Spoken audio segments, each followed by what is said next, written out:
So you're thinking about getting a bike for the very first time, maybe even a fixed gear bike?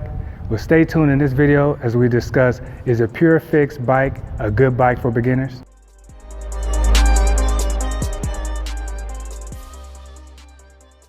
The first thing you want to consider is making sure that you have the proper fit for your bike. A lot of beginners, they miss this point and end up getting a bike that's either too short or too tall for them to ride. Now let's talk about some of the pros of having a Purefix bike. One of the things is, as soon as it's built at the bike shop or whether you build it yourself, right out of the box is going to be clean and look good. And a lot of people, that's what they're probably doing when they're looking for a bike, is that it just looks good. But you also want to make sure that it rides good. And a Purefix bike, it rides smooth. At least in my opinion, I live here in Sacramento where there are a lot of smooth bike trails and roads. So it's easy for me to get around and say that. Let's get into the reason why I got a Purefix bike. I'm sure like most of you, you just want to get on the bike and pedal. And that's exactly why I wanted. I wanted something that was easy, lightweight, and cheap. I could just hop on a bike, ride around the city, and just hang out with my friends. It's probably one of the cheapest bikes that most people would not want to steal.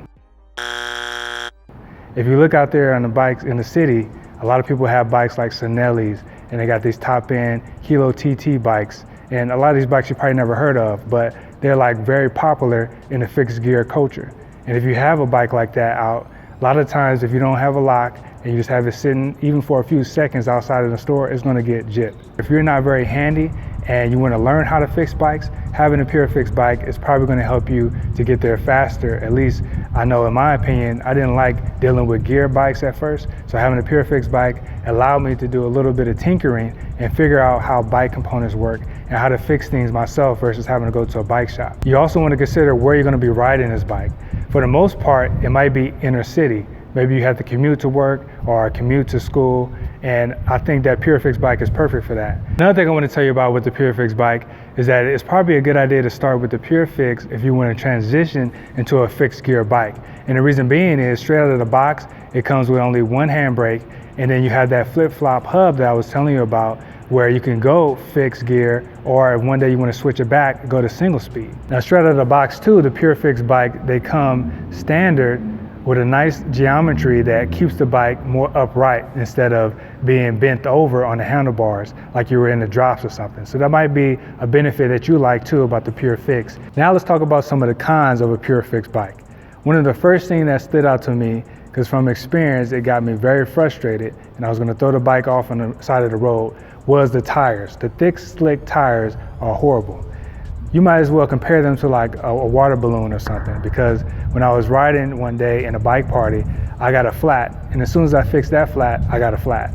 So the tires is garbage. Another thing I want to talk about is the wheels, or the rims you might say. You know, they may look sexy, they may look like they can blade through the wind, but to be in all honesty, riding this bike in San Francisco was probably one of the worst things I could do. Because the rim is so deep, the wind blocks it pretty good, and it almost tipped me over when I was riding in San Francisco. Let's talk about another con with the Purefix bike, and that's going to be with the handlebars. You know, if you're a guy, you know, or a girl, and you have like a wider reach, maybe because you have wide shoulders or just a broader reach, the handlebars are not that great because they come stock short. So you might want to get a straight bar that's a little bit wider, or you might want to get drops. The next thing I'm going to tell you about on the Purefix that I don't like, that you might consider a con, is the pedals. The pedals that they come with, you know, they're pretty cheap, you know, plastic pedals, and they're probably not the best thing if you want to put on toe clips or if you want to put it on some other straps. Another thing too is with the crankset. I don't like the crankset because, you know, me being a big guy, 6'2", over 220, you know, I want to mash sometime on the bike, but I'm afraid to because I feel I'm going to do this to my bike. One day I wanted to ride my bike out and I thought it was going to rain eventually. But when I tried to go look for some mud guards or rain guards for the bike, you know, I couldn't find anything, especially at the local bike shop. One of the things that, you know, really displeased me about the bike was that when I tried to put a rack on the rear part of the frame, that it didn't hardly stay on that well, and it also didn't fit the geometry of the bike. It was more angled instead of being more flat. And I ended up having troubles with trying to put it on in the first place. So that's another con that goes on my list with the Purefix, is that bike racks just don't really fit this bike. Here is my honest opinion. After considering the pros and cons of this bike, I really think that if you're going to be buying a bike for the first time, that you do your research first and foremost. You know, take the information that I gave you with a grain of salt and still go out and see if it's another bike that maybe you might want, or if you really want a Purefix bike, then go in and buy one. But if you was to ask me if I had the money to go buy another Purefix bike again, it'd probably be no.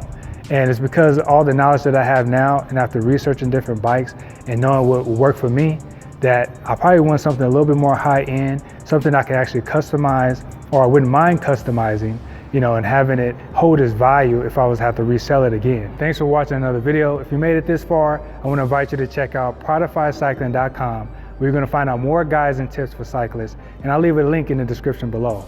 But also too, if you're interested in getting a road bike or maybe a gravel bike, you want to check out this video right here as I talk about if you should buy a trek bike. And if you're interested in putting lights on your bike because you like to ride at night, check out this video down here where I'll talk about how to put on LED lights on your bike. Until next time, I'll see you in the next one.